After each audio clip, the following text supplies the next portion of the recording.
Sveiki visi, su jumis aš Zita Baskienė, life coach arba gyvenimo mokytojas. Ir šiandieną noriu su jumis pasidalinti mintimis ne tik apie tai, kiek nulemtas žmogaus gyvenimas, bet ir apie tai, ką mes turėtumėm pamatyti prieš atiduodami savo balsą eidami į prezidento rinkimus. Noriu paanalizuoti prezidentus, kelis kandidatus, kad jūs galėtumėt suprasti, kokie yra skirtumai. Aš žinoma galiu pasakyti, už ką balsuosiu aš, bet aš noriu, kad jūs bendrai pamatytumėt skirtumus. 2019 metais aš taip pat dariau analizę. Tauta nenubalsavo už tai, ką aš rekomendavau, apie ką kalbėjau, ir šiandien kokioj situacijoje yra mūsų valstybė, parodo, kad mes pasirinkom neteisingai. Ir 2019 metų analizė prezidentų plus mano analizė Lietuvai gyvenimo grafiko, Lietuvos valstybės gyvenimo grafiko sudarimas parodė, kad mes 2024 metais stosim ilgalaikę pelkę. Kodėl taip svarbu šitie rinkimai? Ir kodėl pradžioje sakiau, kad kas nulemta, o kas nenulemta? Tai šitie rinkimai svarbus todėl, kad jeigu mes nepadarysim pokyčio rinkimuose atiduodami savo balsą, mes tikrai stosim į tą pelkę. Ir visi, kas stebit gyvenimą Lietuvos, suprantat, kad mes link tos pelkės einam ir geopolitinė prasme, ir visom absoliučiai kitom prasmėm. Tai tam, kad pasirinkti teisingai, mums visada kuo daugiau turim įrankių, tuo geriau. Tai kas nulemta, kas nenulemta, tai žinot, yra tokie suvokimo du stereotipai. Vieni žmonės galvoja, kad viskas nulemta ir mes čia ateinam tik tai patirti tai, kas nulemta, nes ten Venera, todėl aš toks, ten Marsas aš toks, todėl tas aš toks, ir gyvena jie tokie. Nes aš negaliu savęs pakeisti, nes aš toks. O kiti, žinodami, kas yra jų ženkle, kur Venera, kur grafikas matricos analizės principų subraižytas veda, jie supranta, kur jų yra stiprios pusės ir jie save keičia ir laužia ir išeina iš stereotipinio to tikimybių teorijos grafiko. Todėl ir rinkimuose, jeigu mes norim pokyčių, mes turim, kaip ir gyvenime, išsirinkti kitaip, negu visada išsirinkdavom, nes matom, kad dabar mes keliaujam visiškai nesąmoningais šūkiais, retorika, veiksmais, sprendimais ir panašiai. Tai mano pasaulėžiūra ir mano darbas remiasi tuo, kad kiekvienas žmogus yra kūrėjas, ir nulemtos yra tik situacijos, bet kaip mes padarom sprendimą toje situacijoje, tas nulemia mūsų kelią. Tai nulemta yra taškai, kuriuose vyksta situacijos ir tos situacijos suformuojamos. Bet renkamės mes, kaip žmonės, kiekvienas mūsų savo gyvenime ir keičiam viską taip, kaip norim. Lygiai taip pat kaip tauta valstybės gyvenime renkamės. Ir todėl šiandien apie tai. Tai visų kandidatų aš nedetalizuosiu. 2019 metais, kas domitės, pasižiūrėsit tą video apie Šimonytę, ten buvo, kadangi Šimonytė vėl kandidatuoja, tai apie ją jau labai stipriai nekalbėsiu ir paėmiau dar du kandidatus, kurie, kiek tenka stebėti, turi labiausią palaikymą, tai Vaitkus ir Vėgėlė. Tai jeigu apie Šimonytę, tai aš jau ir tada sakiau, ir bendrai iš viso koncepto išeinant, žmogus neturintis visų patirčių sociume, jis negali to sociumo vesti. Todėl jos visas ir detalizacijos momentas parodo, kad tai nėra tas žmogus, kuris gali vesti tautą, jis neturi būtent to resurso, kuris reikalingas. Vat jos komforto zonoje yra 15, yra toks provokacijos ženklas, pasinaudojimas kitų silpnybėmis arba provokacinės. Jeigu jūs pastebėjot, jos kalboje visada yra tokio biškiuką provokuojančio žodžio, tokio šiek tiek piktumo, šiek tiek kandumo, šiek tiek tokio grubumo, vat tas jos komforte ženklas jai ir užduoda tokią retoriką. Jos gyvenimas žemėje arba sielos amžius yra jauniausias iš šitų trijų, Šimonytė, Vėgėlė ir Vaitkus, pati jauniausia siela. Gal todėl ji ir savo socialiniam gyvenime dar nesukūrė šeimos, todėl kad jaunas kodas ir jis galbūt, jauna siela, jinai dar iki to net nedaėjusi. Tai yra viena iš taip pat labai svarbių priežasčių, kodėl tu nepatyręs tam tikrų patirčių gyvenime negali atstovauti tautai, kuri turi tas patirtis, todėl kad tu jų negali suprasti. Kaip žinot, trikampę formą dėkit ant kvadrato, linijos nesuguls, todėl kad tu neturi dar apie tai žinojimo. Tai komforto zona jos yra 15. Stipriosios pusės dabar yra lektorystė ir kalbėjimas. Ką jūs pastebit Šimonytės elgesyje, tai kad ji labai daug kalba, net kartais kalba ant viršaus, arba kai reikia kalbėti, pradeda kažkaip kirstis tas kalbėjimas. Yra dėl ko šitas momentas, todėl kad kalbėjimo energijos žmogus turi daug ir jis netgi turėtų rašyti knygas, metodikas arba savo profesiniai srity rašyti kažkokius darbus, nes rašymas yra jos stiprioji pusė, ne kalbėjimas, todėl kad energija yra visiškai tokioj, kaip sakyt, perkrovoj. Iš stipriųjų pusių tai oratorystė, bet kaip aš ir sakiau, jos scena arba oratorius arba lektorystė turi būti per rašymą, tada viskas tos į vietas. Vėlgi šitoj vietoje ji to nedaro, galbūt jai reikėtų parašyti kažkokį veikalą ir tada ta energija ištekėtų labai gražiai ir tvarkingai. Šitas žmogus taip pat turi grafiką labai kritimų iki dugno, pelkių. Tai rodo apie, žinot, kaip mes renkam prezidentą, mes turėtumėm, vedlys visada turi būti geriausias, į jį reikia mums visiems orientuotis, tada viskas gerai. O pats geriausias grafikas pačio stabiliausio savo sąmonės žmogaus yra be kritimų. Yra iki viršaus ir vėl žemyn, kaip banga, kaip pradžia, pabaiga, kaip viskas tada pačiam tobuliausiam taške. Tai mes ir turėtumėm išsirinkti tokį valstybės vadovą. Deja, Šimonytės grafiko to nėra grafike, pas ją netgi 2 pelkės ir 1 kritimas iki apačios. Tai rodo, kad žmogus renkasi neteisingai. Tai nėra blogai arba gerai. Tai reiškia, kad žmogus neturi gebėjimo rinktis teisingai.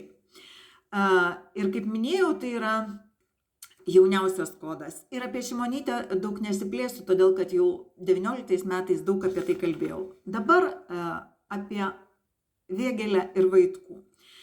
Tai, kad labai stipriai neišsiplėsti, iš pradžio pasakysiu, kad Vaitkus, Eduardas Vaitkus yra mano požiūriu ir žmogiškuoju ir remiantis mano visom metodikom pats tinkamiausias žmogus valdyti valstybę.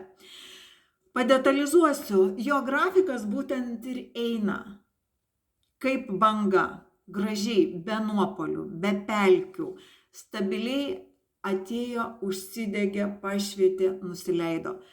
Viskas yra labai gražu. Vaitkus turi daugiausiai stipriųjų pusių. Tai yra lektorystė, 2 vienetai, pats tinkamiausias ženklas būtent valdymui, vadovavimui, mokymui.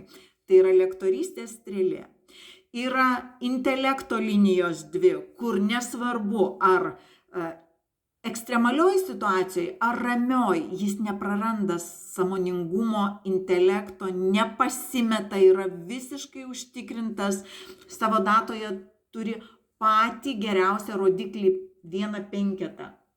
Kai tuo tarpu Šimonytė ir Vėgėlė turi 2, tai yra perkrova, tai yra jau nestabilu. 2/5 tai tada, kai žmogus žino ne tik, ko jam reikia, bet jis tą savo, ko jam reikia, primeta ir visiems. O Vaitkaus ženklė 1/5. Jis žino, kur eina ir gali vesti tautą ten, kur tautai reikia eiti, kur tauta nori eiti. Jeigu apie penketą, tai yra vedlys ir užtikrintumas savo kelio, bet jis duoda ir kitiems galimybę reikšti savo kelio kryptį. Kitas momentas, kas Vaitkaus ženkle tobulai gerai, tol kad jo komforto zona yra 22. Laisvė.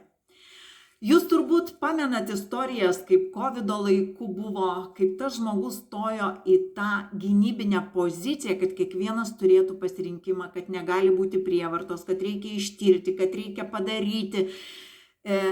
Tai vienintelis žmogus iš šitų 3 kandidatų, kurio praeityje aš matau kažkokius veiksmus dėl tautos. Ir kaip aš įsivaizduoju, kodėl jis stojo į tą poziciją. Todėl, kad laisvė, jo komforto zona, jis negali pakęsti, kai yra varžoma.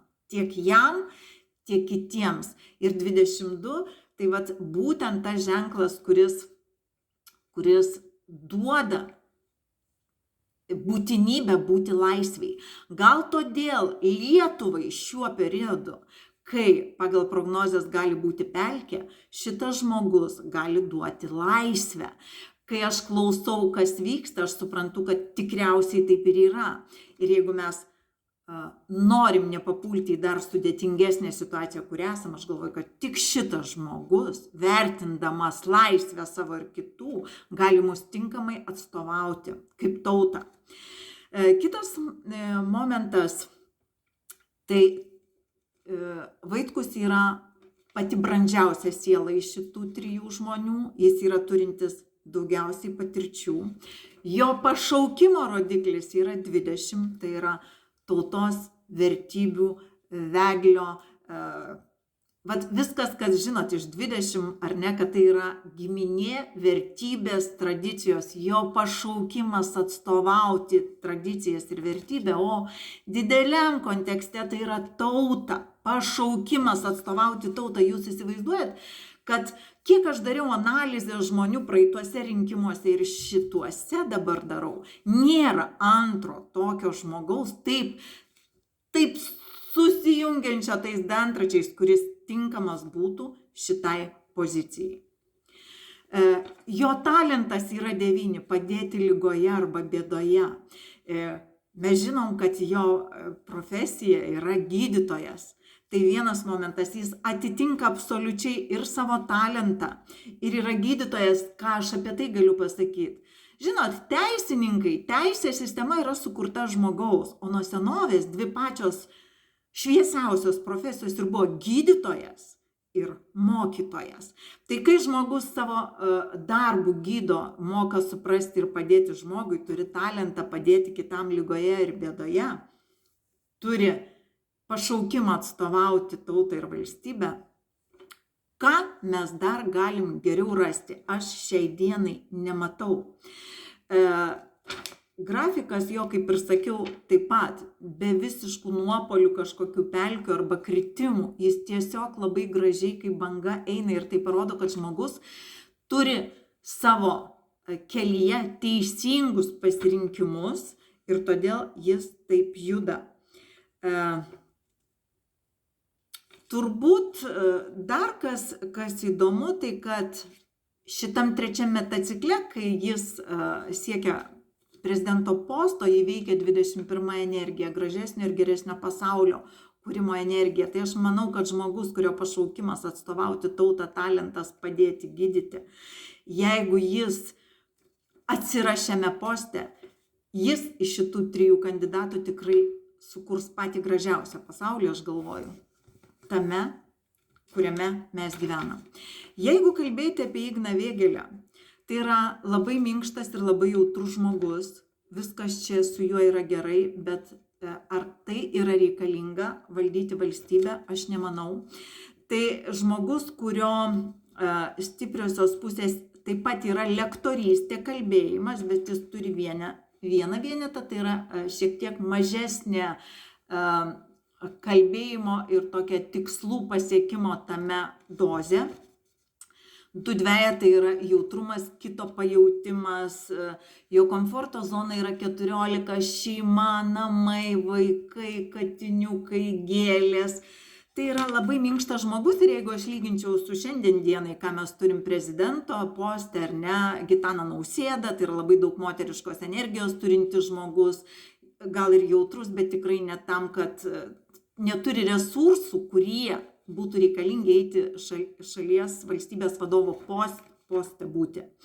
Tai Vėgėlė labai atitinka Nausėdos poziciją. Ir vat jo tas minkštumas ir visi dalykai tokie, vat pašaukimas 12, vėlgi psichologija, minkštas talentas 14, namų amatai, auginimas, sodinimas, gaminimas, šeimos dalykai, tas toksai. Jeigu imsim jo kilimus kritimus, tai jisai tikrai yra kritime, reiškia jo netinkami arba ne tuo grįsti siekiai ir pasirinkimai. Žmogus darydamas gerus sprendimus būna aukščiausiam taške, ką aš galėjau pasakyti apie Vaitkų. Ir Vėgėlė yra kritime ir jo grafike jau nėra pirmas kritimas, reiškia pasirinkimai daromi ne tuo remiantis, kuo reikia, arba netinkami. Jo klaidos, dėl kurių jis grįžta matricoje, tai yra 15, tokie provokaciniai, kas vat yra Šimonytės komforto zonoje, tai Vėgėlė ateina su šitais karminiais dalykais, jis pasinaudoja kitų silpnybėmis, ar ne, kažkada pasinaudojo, šiandien nežinau, bet visada tai, kas buvo, mumyse kažkiek yra. Ir žiūrint į tai, kokia jo pozicija, kur jis eina, aš galvoju, kad tai nėra jo pašaukimo skaičius, nes jo pašaukimas yra 12, ar ne, jis turėtų galbūt labiau padėti žmonėms, suprasdamas juos. Vėlgi, jeigu aš paimu Vėgėlės istoriją, iki šiol buvo tikrai teisės srity daug Lietuvą drebinančių bylų, bet ar jis nors vienoj atstovėjo Lietuvą, tarptautinė kažkokia teisės prasme, aš nemačiau tokių. Tai jeigu žmogus toks kaip, tarkim, Vaitkus ar ne, gydytojas, mes matėm, kaip jis išstojo už Lietuvą tuo metu, kai reikėjo, ir matom Vėgėlę, teisininką, kuris, kai buvo tam tikro rezonanso bylos, aš jo nemačiau, jis nesukovojo už tai. Todėl, kad tai yra minkštas žmogus, kaip aš ir sakiau, tai nėra blogis, bet tai yra ne tas resursas, kuris reikalingas prezidentų būti, tai yra, žinoma, mano subjektyvia nuomonė. Ir turbūt apie Šimonytės daugiau ir nesiplėsiu. Kaip ir sakiau, vyriausia siela yra Eduardas Vaitkus. Tai, mėly mano, nenoriu jūsų agituoti. Aš už ką balsuoju visada pasakau. Aš balsuosiu už Eduardą Vaitkų. Kaip jūs balsuosit, kaip jūs dar kokių įrankių turit, kad pasitikrinti, taip jūs ir padarykit.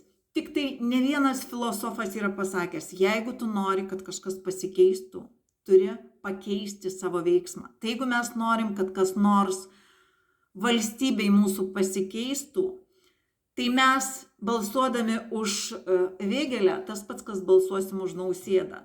Lygiai tie patys du variantai. Jeigu už Šimonytę, ji jau šiandien ten mes matom jos sprendimus, tai nieko nekeičia. Bet jeigu mes balsuosim už Vaitkų, manau, mes turėsim ir laisvę, ir žmogaus balsą turėsim ir girdėsim. Ir aš tai matau kaip vienintelį tinkamą pasirinkimą Lietuvai. Tai ačiū ir spręskim patys.